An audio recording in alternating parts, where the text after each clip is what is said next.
Hey everyone, this is J.M.I. Gallagher, author of the book 10 Bad Things. Today I'm bringing this video to you as a way of hopefully helping fellow authors because I firmly believe that independent authors should help independent authors.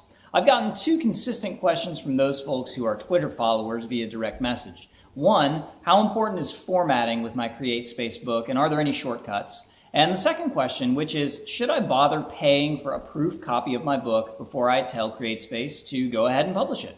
So we're going to deal with both of those two particular issues today, and hopefully this information will be important and helpful to you.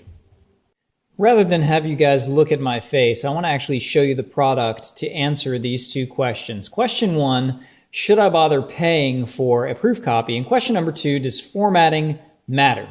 Now, I think both of these questions are actually rolled into one. So let me begin by giving you the straight answer. I think it's very important for you to buy a copy of the proof, and here's why. This is my first proof copy of 10 Bad Things that I got quite some time ago, and I even made an unboxing video of this. I was very excited when I saw it because it was my first time seeing the book. Everybody gets excited. Well, I noted a few things. The coloration seemed a little darker. The spine of the book didn't seem to be lined up when it came to the words.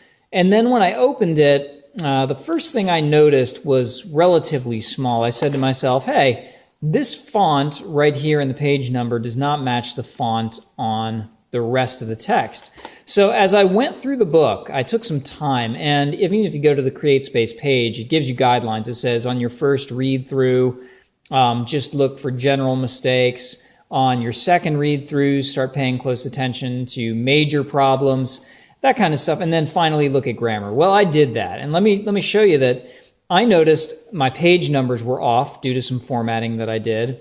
I also found that there were, and I put a little mark on every page that I noted something, there were small mistakes here, like I was missing a comma here, needed a period over here. I made notes to myself, and boy, I'm going to tell you what, I had this looked at by an actual editor more than once, and people make mistakes. So you can't just trust Microsoft Word to do a great job all the time with grammar. You have to get the book. So reason number one to buy a copy of this is simply to look at the grammar and say, oh boy, where did I make mistakes? The second reason is take a look at what the format of the layout looks like for your book.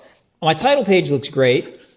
My table of contents looks great, but look what happens when I open my book. This is something that a friend pointed out when I handed them a book. I said, read through it and let me know what you think.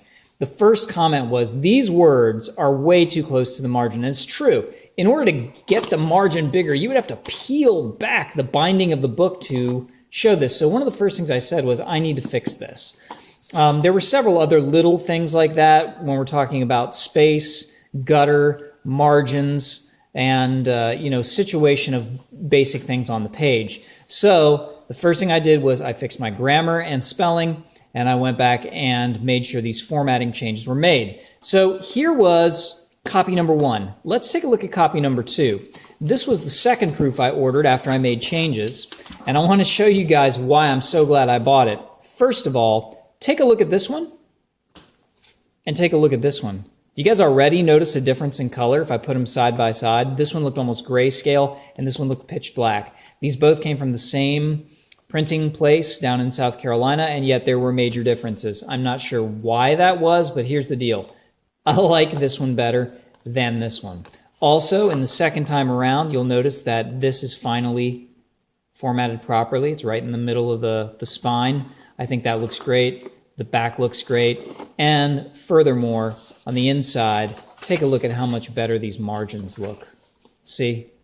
There's a nice space here that's almost as wide as my thumb. This makes for a much better reader experience of the book. So the font has been changed, the spelling and grammar has been changed, and in doing so, the book actually turned out to be slightly longer. It's very hard to tell probably here, but you'll see there's a slight difference in thickness between these two, and I really like the way this one turned out. So let me answer your questions one last time. Yes, you need to get a proof copy because you're going to see mistakes that you want to fix.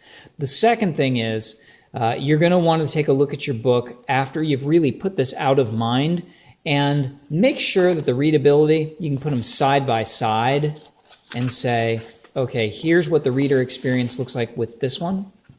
And then when you flip into this, you say, all right, here's what the reader experience looks like with this one. And when you look at the two side by side, you'll say to yourself, wow, this just looks out of whack. This one looks right. And that's going to make you much more confident when you confirm on CreateSpace and say, yes, I like this proof copy. I want this one to be the one that's in the hands of readers. Hopefully that helped answer your questions. I will be putting up an additional video at some point in the future, but I would refer you back to the last unboxing of this book where I put a bunch of specifications and links to how to format this so that you'll end up with a really great final product. And so again, I'm happy with what I got, and I wouldn't have known it unless I had bought that proof copy.